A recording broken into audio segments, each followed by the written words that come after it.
Well, thank you for coming today. And my name is Warren. I'm the other pastor at Cardiff Heights Baptist Church.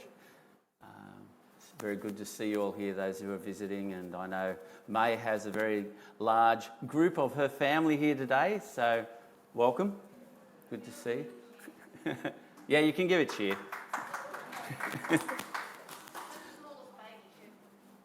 Yes. So we come to Christmas Day again, and I want to talk about perspective. From my perspective, this is probably only the second Christmas I've ever looked out and people have been wearing masks in a church, or maybe it's the third. Two.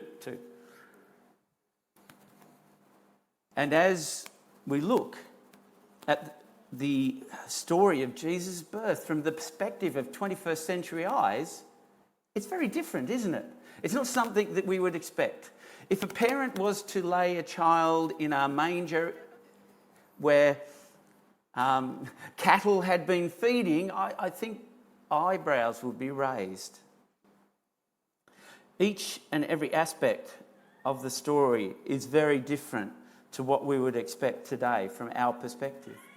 I was chatting with an uncle who's around 86, and we were talking about the way that COVID had changed and altered our lives and the number of people that had died. And my uncle very quickly brought in about World War I and World War II.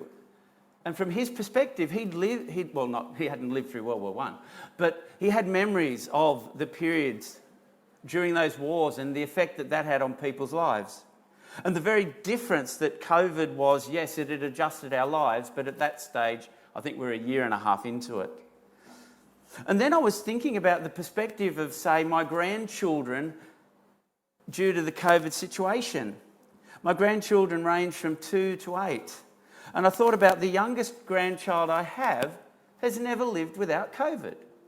So, not that he will remember this, or he might, but when we go shopping, we're not really used to people, we are now used to people wearing masks, but for him, everyone wears masks. And life is very different. And then I thought about my eldest granddaughter, and she's 8, so a quarter of her life has been living in COVID times through school, with lockdowns, with times of periods of difference. So perspective changes the way we think about things and the way we look at things. So as we look again at the birth of Jesus, our perspective is from and given with 21st century eyes. Mine might be given with 57 years of having a Christmas. Don't know that I can remember back all 57 of them, but it's a lot of Christmases. And I know some have had more and some have had far less. But as we think of the Christ child, the perspective of Christmas is also very different if we were a Christian. We see Jesus Christ as our Saviour and Lord. We see Jesus Christ being born for a reason and a purpose. But if we are not a Christian, or if we come from a different faith belief, what is Christmas? It's a day we have off. It's a public holiday.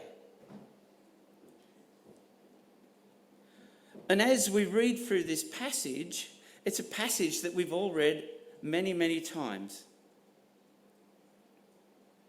So as we've drawn in the Advent season, we've been taken through a series that Glenn entitled The Long Adventure. And today's part is called I Love It When a Plan Comes Together. If you're a fan of the A-Team, that might mean something. If you're not, it went over your head, and I'm sorry, Glenn, that was your line. It's actually called When a Plan Comes Together, and we see that God had a plan across all of eternity. We see that from the very beginnings of time that Jesus was present in creation. Promises through Abram and David and the predictions of the Isaiah coming Messiah, the Prince of Peace in Zechariah's song, and John the Baptist being the one that would declare the way of the Lord, that he would declare the one that would be the light of the world. And this morning we land at the feet of a baby boy named Jesus. See, as we read Scripture, and especially this Scripture, there are historical markers to place this in a time of history. Jesus' birth can be attested to from many things out of this passage. The baby Jesus would be registered. We read that there was a census happening. And an historical record, if there still exists, would be there of Jesus' birth. Son of Joseph, the carpenter.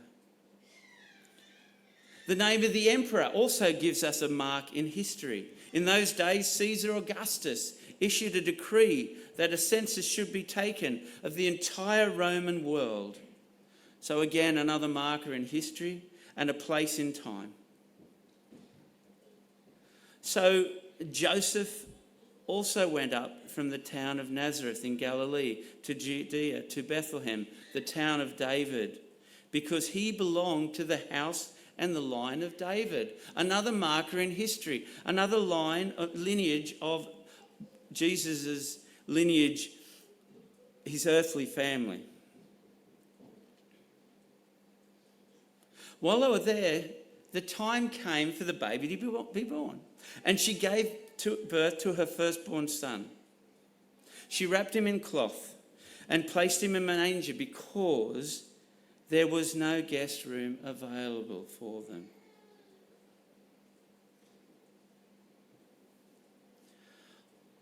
For some, the perspective of a baby born around Christmas may bring back fond memories, may bring back important memories, or may bring sad memories. But I don't think any of us get memories of placing a child in a stall. Unless maybe you're in a Christmas pageant and you had the opportunity. And I'm sure you would have put a very nice cloth above all of the hay. But as we read the story, we see that Jesus, the coming King, was born in a stable. Was born in a humble place where animals were kept. As we look through the facts, the township listed, Bethlehem, is in the prophecies. We can read them throughout the Old Testament. We can read that Caesar Augustus fulfilled the prophecy that read of the family lineage. And as we read in the story, there are extra characters brought in. We see the shepherds are drawn into the story. And the angel appeared to them. And the glory of the Lord shone around them. And as always, they were terrified. But the angel said to them, "Do not be afraid. I bring good news and great joy to the people today. In a town of David, a Saviour has been born, the Messiah, the Lord." See, the shepherds were also witnesses to this. They were witnesses to Jesus Christ the Lord. The humble shepherds. And as they became witnesses, shepherds don't stay in one spot. They don't stay in one township. They move around. Can you imagine the number of people the shepherd would have told of this amazing story of the birth of a Saviour, of the angels coming down and sharing the news, the good news with them? So as we've heard, we see God's love throughout the history of time. From God's perspective, this was his plan A. It was always going to be his plan, the plan of salvation through Jesus Christ for each and every one of us, gone, present, and future. And God's love shines throughout humanity, was seen throughout the creation, through the promises handed down through Abram and David and Joseph to Mary, to be seen in the light of a child, a little child, all God and all man. And Jesus came to earth in frailty of human flesh. As I pondered, what does this look like? What does this plan look like in relationship to my life, to our church's life here, to our lives, to each and every one of our lives? We see that God has a purpose for each and every one of us. God has a plan for each and every one of us. God gives us the things that we go through to help us to grow and strengthen. And often in those times we will say, "Why, God?" And we will ask, "Why, God?" And many times I ask, "Why, God?" And many times as I sit in a hospital bed next to someone, or a hospital bed myself, I say, "Why, God?" And it's only through the travels of time that we ever see the reason and the purpose of the things that we go through in life.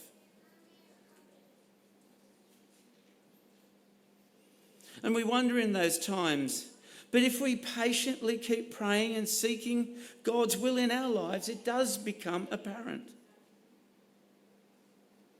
But as we read of the life of Christ Jesus, we see a lot of participators in this story. And we too today are a participator in this story of the Christ child being born in Bethlehem. We see the angels coming down to earth. We see the angels sharing the message with many different people in the story. And I don't know about you, but if an angel came and spoke to me, I think I'd want to listen. It would be something that I would be sharing with others. And the shepherds came into the story as well. And they came to see the Christ child, to acknowledge who Jesus was. The shepherds themselves were humble people, rejected in a lot of places. But the angel chose the shepherds to be a witness to this message, to share the message, to be written down in Scripture for all history. The humbleness of our Saviour, who came to save all. And as we read further in Scripture, the Magi came to see the Christ child.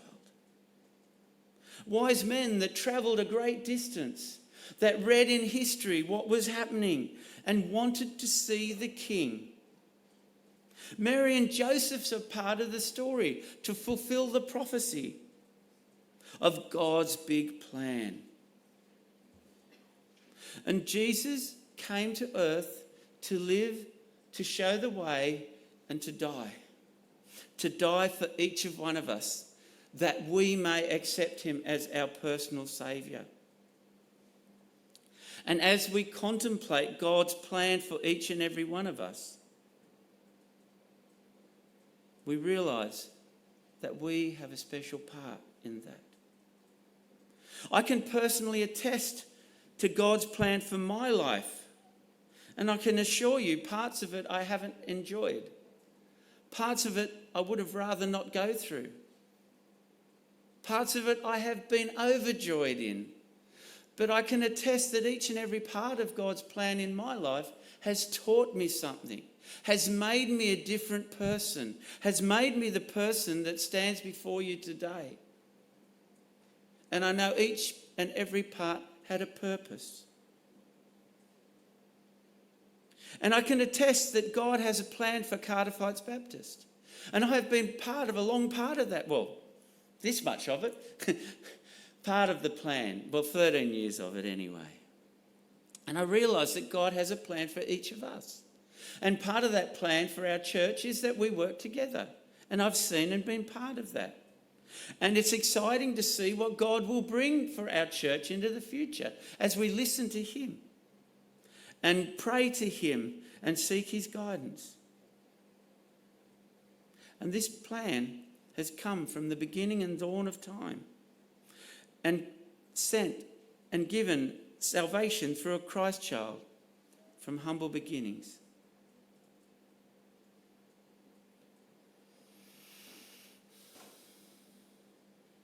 And you know, as we travel through the good and the bad, as Christians, we know that God has a plan and a purpose within it. As we travel within God's plan for us, We may go through some hard times. We may go through times that we don't really want to. But at the end, if we continue to pray and seek God's will, when we look back over those times, we can realise God's purpose in it, God's plan for ourselves, God's heart for each and every one of us. And as we look through that plan, we see that the greatest thing God ever called us to do is to love the Lord our God with all our heart, soul and mind, and to love our neighbour as ourselves. And our neighbour is everyone we meet. So what is it we see in the Christmas story? Is it just a lovely story about a beautiful baby born in a manger? Or can we see the fulfilment of Scripture in the Christ child, the one sent to save the world from sin?